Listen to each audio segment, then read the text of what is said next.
Let's just take the long way home. You've got me running in circles.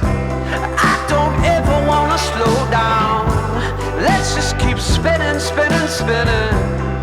Just keep going round, going round. You've got me running in circles. I can't keep both feet on the ground. Let's just keep spinning, spinning, spinning.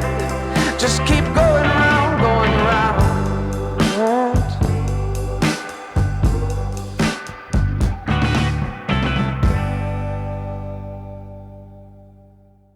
These are two very different gimbals that have some great capabilities and some non-capabilities. Let me explain. What's up, nerds? Welcome back to the channel. So Zhiyun came out with a couple of updates to their gimbal lineup. Right here I have the Crane M3S and the Weebill 3S. Full transparency, Zhiyun did send me these gimbals to test out and to make a review about them, but nobody changed hands and they don't get to watch this video before it goes out. So I was trying to decide for a while if I should make one video for each gimbal, and ultimately I just decided to make one overall video, but I'm gonna split this video up into two parts. So I'll be talking about the Crane M3S first, and then I'll talk about the Weebill 3S and then give my overall review of each gimbal. All right, so starting with the Crane M3S, this is a brand new update from their Crane M3. As far as I know, the only updates from the actual Crane M3 are that this provides Bluetooth connectivity and a little bit more of a payload. When you get the gimbal in the mail, you'll get this really nice white bag that comes with it, including all the cables you'll need and this little stand. The other upgrade from the previous version you'll notice is the quick release plate on the actual gimbal, but you'll notice a lot of the same features from the actual Crane M3. When it comes to payload with the Crane M3, the way Zhiyun kind of does their payload is they don't give you an actual weight. They'll kind of give you which cameras and lens combos are approved for that gimbal. So I just started testing different camera setups. I threw a GH5 and a lens on there, FX30 and a lens, A7 IV and a lens, and the combo that I noticed worked best with the gimbal was my Sony FX30 and the Viltrox 13mm. As far as my A7 IV, I was able to balance the A7 IV without a camera cage, but I couldn't get my 24-70 on there, nor could I get a couple of prime lenses. But if you're using some pretty lightweight full frame lenses, you'll be able to balance full frame mirrorless cameras no problem. But I really think that this is geared towards more that APS-C,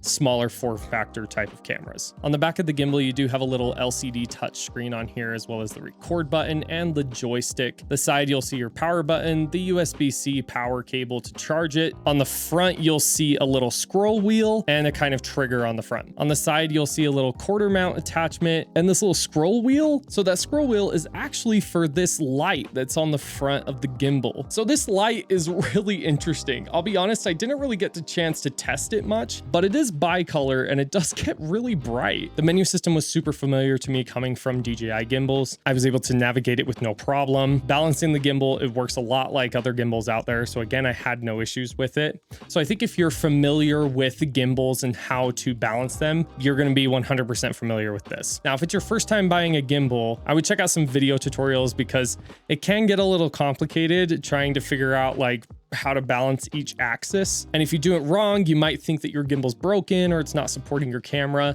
So just make sure you're double checking that if it's your first time getting a gimbal. But honestly, it's pretty user intuitive. I bet I could give it to my wife who's never really balanced a gimbal before and she could probably do it. The functions of the trigger will give you that vlogging view me type of view. You also have vortex and portrait modes, as well as pan follow, lock, and regular follow. All of those are going to have different functionalities. I'm not going to dive into that in this video.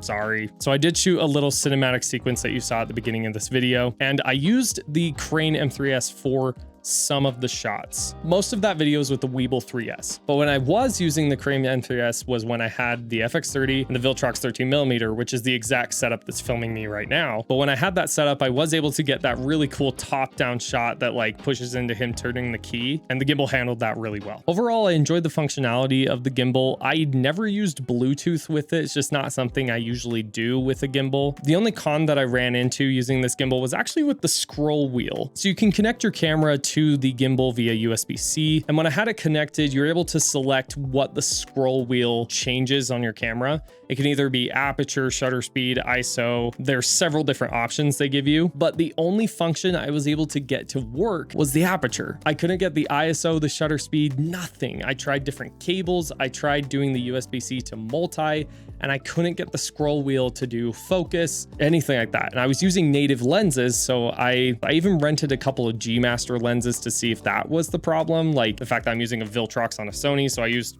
Sony lens on Sony camera, and I still couldn't use the scroll wheel for focusing, like electronic focusing. So that could just be my model. I'm pretty sure that these are pre-production models that they gave me, so hopefully the productions don't have that issue, but that is something I ran into. The gimbal also comes with a phone attachment, so I do think that they're gearing this towards people that are probably going to use their phone with this. I know that a lot of TikTok live streamers or Instagram live streamers love to have their cameras on a gimbal for something like that, and using their phone is the only option. That's not something I typically do, but I can see myself throwing my phone on this and testing it out again, just on like a family trip or something like that. I think if you're looking for a gimbal that's super lightweight, travel friendly, and your camera is more of a smaller setup, like I mentioned, those, you know, the Canon M50 that aren't going to max out that payload, I think that the Crane M3S is a really good option for you. All right, Crane M3S, fantastic gimbal.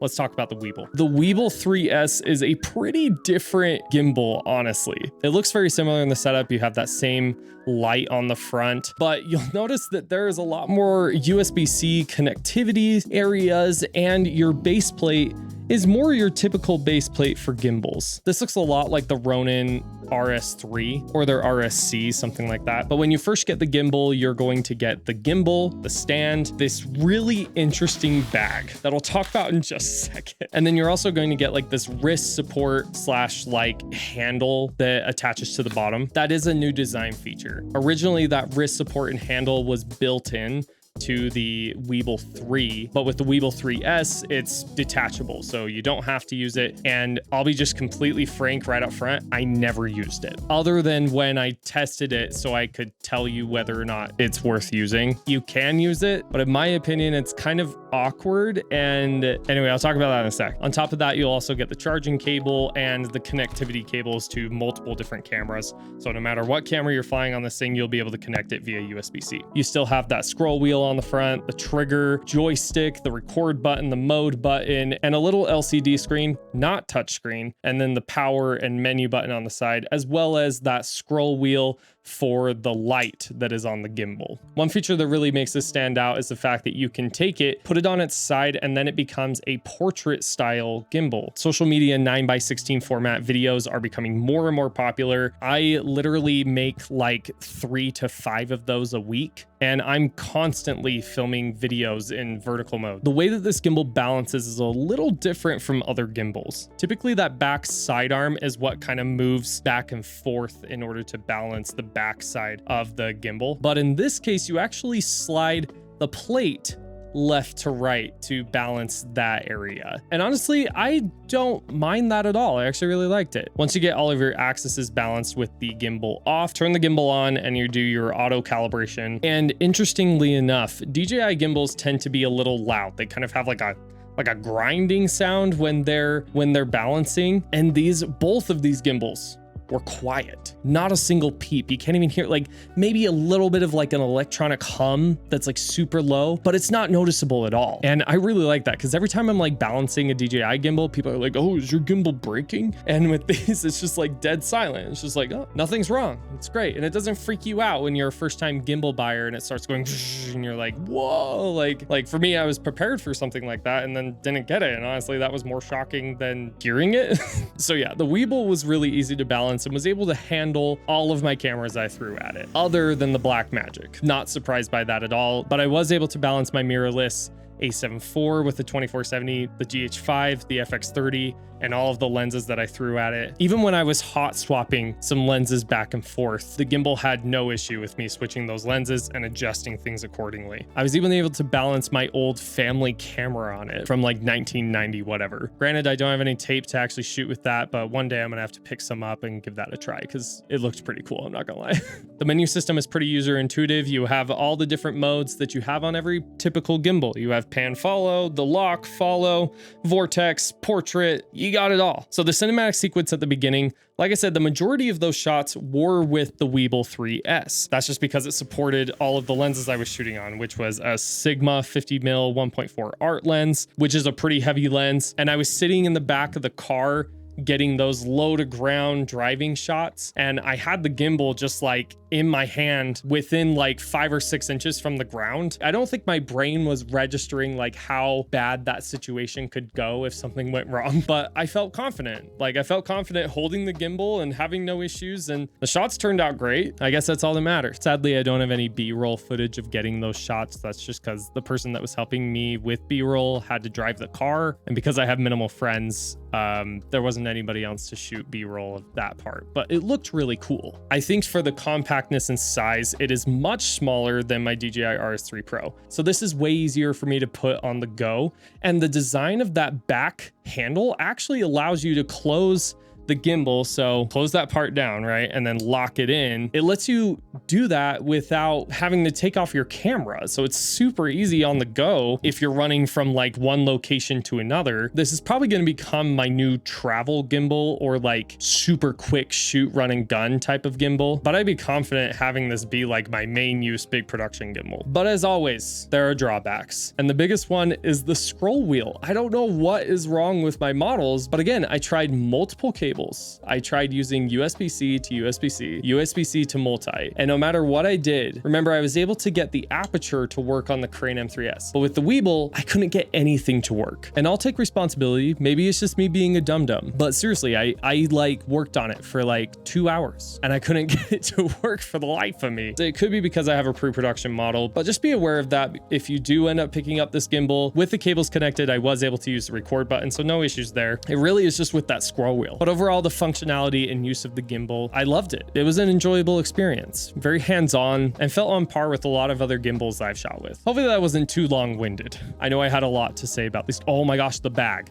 One second. Now, I don't want to offend anyone at Zhiyun. I love their products. I used them before they started sending me stuff. What is this bag? This bag is a very inconvenient design. When I first got this in the mail, opened up the box, this bag was there. You know, I'll show it in B-roll, but you put the gimbal just like in there in this little Tootsie Roll bag, cinching and everything. And then it has this compartment at the bottom that's for like your accessories, cables, you know, everything that you want to run with it, and then has like the, you know, the backpack straps and stuff. I don't necessarily know exactly how I feel about this thing. Again, I don't want to offend anyone at Zhiyun, but this is an honest review. In my complete, humble, honest opinion, this bag deserves a redesign. Typically when you get a gimbal, or even the Crane M3S, it's like a square bag or case, and it kind of just makes sense. But this thing is very curious. Anyway, maybe I'm completely off the mark and guys are like, I love that bag. It's freaking sick. What the freak are you talking about? If that's your opinion, let me know in the comments down below and maybe tell me why. Don't get me wrong. It's a very well put together bag. Like that thing is not falling apart. It will protect your gimbal. It's just a little inconvenient of a design in my opinion. So yeah, super awesome lineup from Zhiyun with their new updates with these gimbals. If you guys are interested, links are in the description down below. They are affiliate links, so I will make money if you buy them. And if you do, thank you for supporting the channel. It really means a lot. About to hit 6,000 subscribers on the channel. I feel like I just celebrated 1,000. The growth that's been happening is so awesome, and honestly, I couldn't be